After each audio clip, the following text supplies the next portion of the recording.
Hola, el día de hoy hablaremos de un personaje el que todos hemos escuchado alguna vez. Hablaremos de Aristóteles. ¿Cómo? Pero, ¿cómo así? Ay, ¿de verdad? ¿Cómo así? Sí, señora, hablaremos de Aristóteles, el filósofo que muy juicioso en su obra La retórica nos enseña cómo ser más efectivos con los argumentos a partir de tres elementos que han llegado a ser llamados los tres pilares de la persuasión. Ah, pues bueno, Estos elementos pueden sernos útiles en diferentes situaciones de la vida cotidiana, por ejemplo, para defender un reclamo, para dar un punto de vista, para dar cualquier tipo de discurso, presentar un proyecto y hasta para las clases con todos nuestros instructores y profesores. pero eso es solo para hacer intervenciones orales, y eso se puede aplicar también para nuestros escritos. Sí, claro, Aristóteles a partir de la retórica da lugar a una de las bases más importantes de la argumentación. Y eso no se aplica solamente a las situaciones donde tenemos que hablar en público, también a la escritura de nuestros discursos. Los tres pilares de la persuasión, como dije, se dividen en tres categorías o elementos: etos, pathos y logos.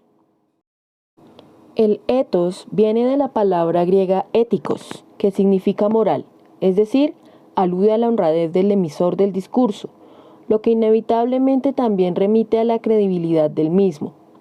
Por lo tanto, el auditorio o lector deben percibir al emisor del discurso como alguien en quien confiar o a quien sea digno de darle crédito con autoridad o experiencia para emitir determinado discurso.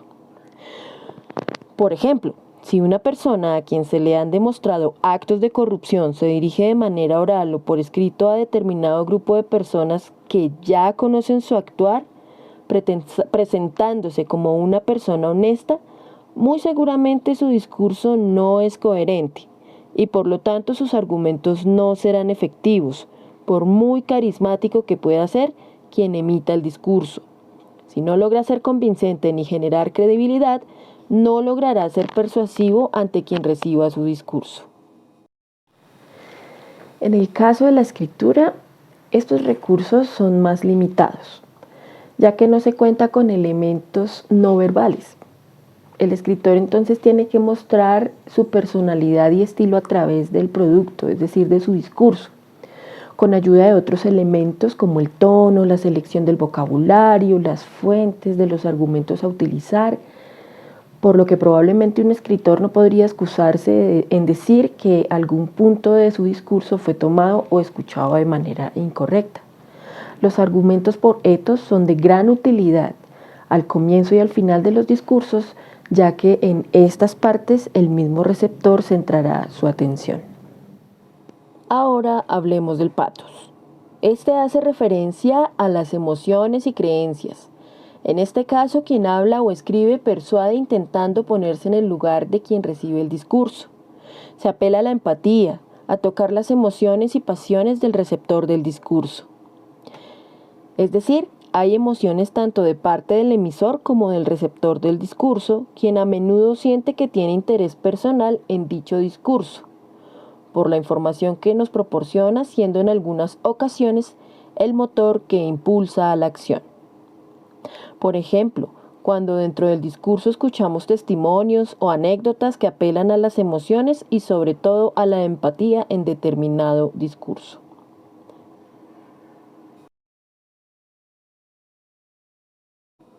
Y por último tenemos el logos. Este elemento utiliza la lógica, evidencias y hechos para persuadir en un argumento. Es decir, este apelará a la racionalidad del auditorio o lector. Es por ello habitual que se utilicen evidencias, estadísticas, verdades universales y datos los cuales deben ser contundentes y coherentes. En resumen, se apela a la inteligencia del lector o auditorio. Por ejemplo, si hablamos de la contaminación y sus perjuicios, mostraríamos evidencias, acudiríamos a estadísticas, testimonios e investigaciones que permitan hacer el discurso sólido y demostrable.